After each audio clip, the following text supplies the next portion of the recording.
quick little update here. I got my Boomba rear motor mount installed. That was about 1,000 miles ago, so I was waiting for everything to break in, and that all went fine. It's really super easy to install. I'd heard the vibrations can be pretty bad right off the bat, but actually I was kind of surprised. Oh, nice turn.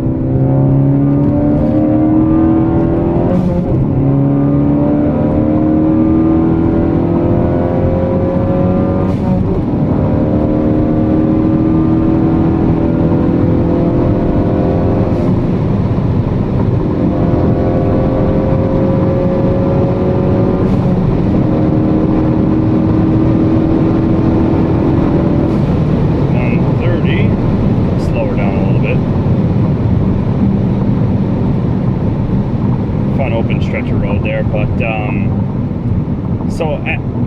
actually when I first started it up, it wasn't too bad. I mean, pretty vibraty, just taking off from stoplights or anytime you bog the engine down, it was pretty bad. But actually that was kind of welcome for me. I kind of coming from an SRT, I had pretty solid mounts all the way around, so I kind of liked the feeling. Over the past few thousand miles, it's calmed down a little bit, but it's still, it hasn't changed very much, even if it has, you know, broken in and everything like that. Still, when you take off from a start here, it still kind of shakes things around a tiny bit. But I kind of like that because so you can kind of feel a little bit more of what's going on. As you're accelerating and decelerating, you can kind of feel a little bit more connected to the car, which is like nice. Shifting is also feeling a little bit better too. But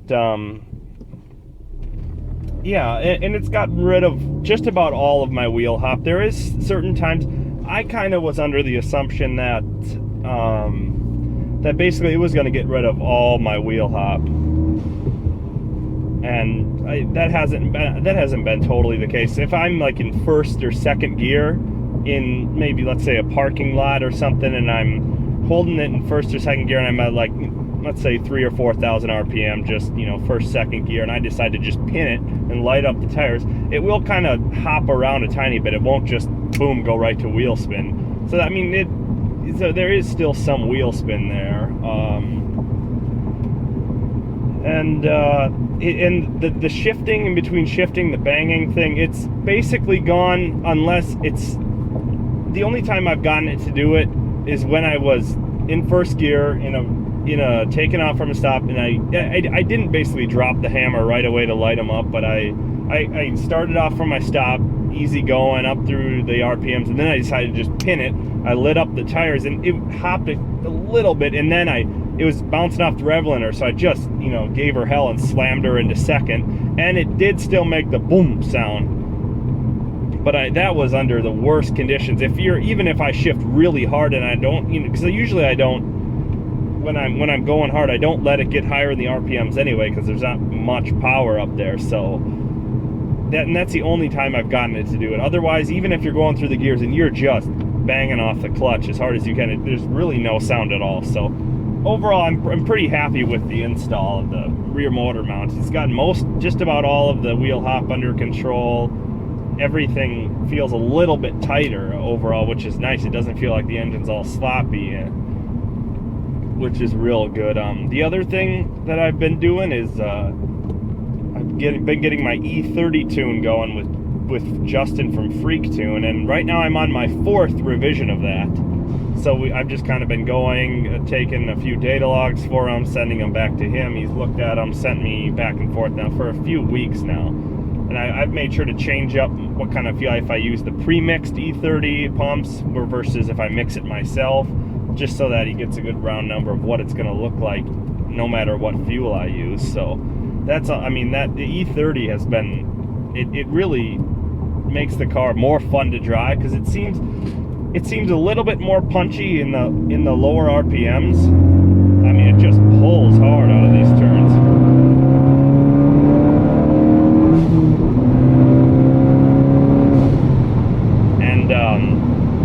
But where you get a lot of that power with the advanced timing you can run, is the upper RPMs, and so it pulls a lot harder. It still runs out of steam, but I mean now it seems, before it ran out of steam at like 5 to 5,500 RPM, then you could really feel the boost drop off, and you're like, oh, there's no point in even revving it. But now I feel like I can rev her up to about 6,000, and it's still pulling hard to 6,000, and then you kind of feel it taper off. But it makes the power band way more usable with this fuel, which is really nice. I like it where it's going a lot. It's been a lot of fun with that. So otherwise, just those two things have been good. I think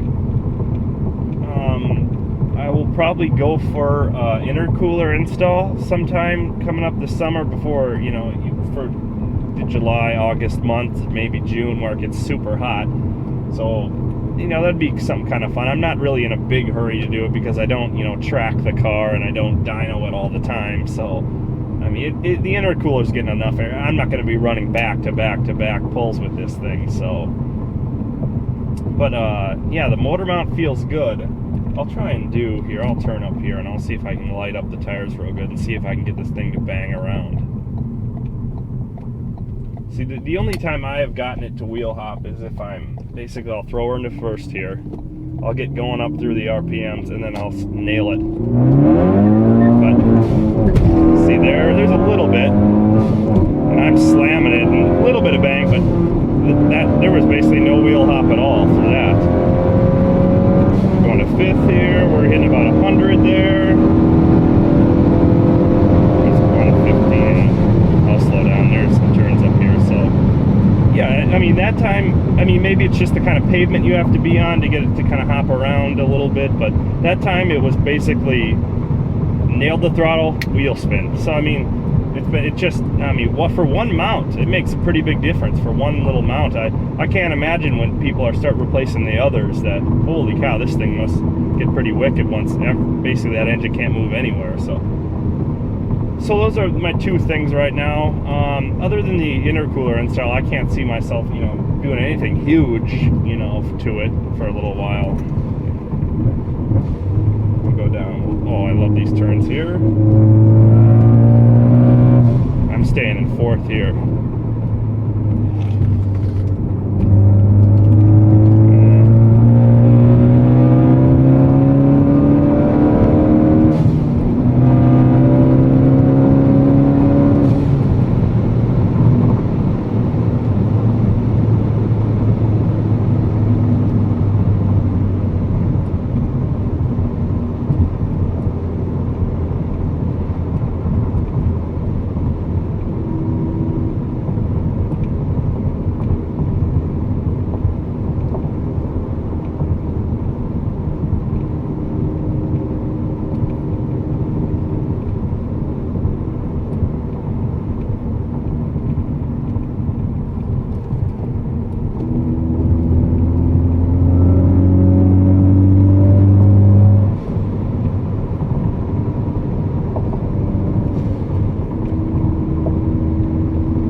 And otherwise with the Boomba, ever since, you know, 1,000 miles, when you're basically just driving the car, you can't notice any, just when you're cruising around like this, you can't notice any difference that you even have a mount there.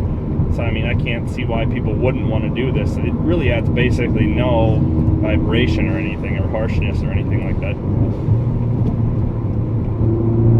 Man, I just love taking, I like this. This is one of my favorite kind of back roads. It's got lots of nice curves to it. There's a nice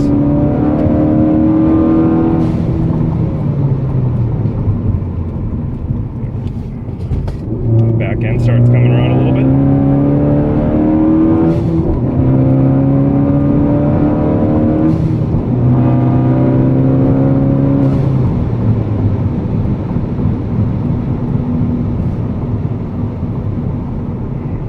Yeah, so I don't see why people wouldn't want to go for this mount. I mean, other than, you know, it's kind of pricey for basically two pieces of extremely pretty metal. I don't get why they have to make it that pretty, but I mean, it's basic, it's pretty spendy, but still, I mean, it's a great thing to have, because once it settles down, I mean, it was pretty shaky when I first got it brand new, but I mean, the only time then it was really shaky was, you know, taking off from a start like this. That's the only time it gets really shaky. But now that's, I mean, it's from where it is right out of the box, it since it's broken in now, it probably is about half of when you take off from stop of what it was when it was brand new. So it's still, once you take off from a stop, you can still, it still shakes a little bit, but it's not enough to rattle panels around and make it sound, you know, like a really cheap car.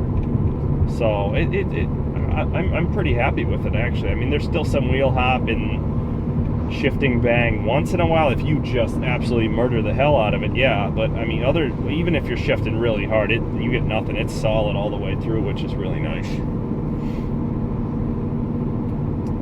So yeah, that's about it for now, I guess, unless, you know, I might be doing something coming up with it. I don't know yet, but if I do, I'll make sure to throw up a video or two about it. So it should be about it. I'm about home now, so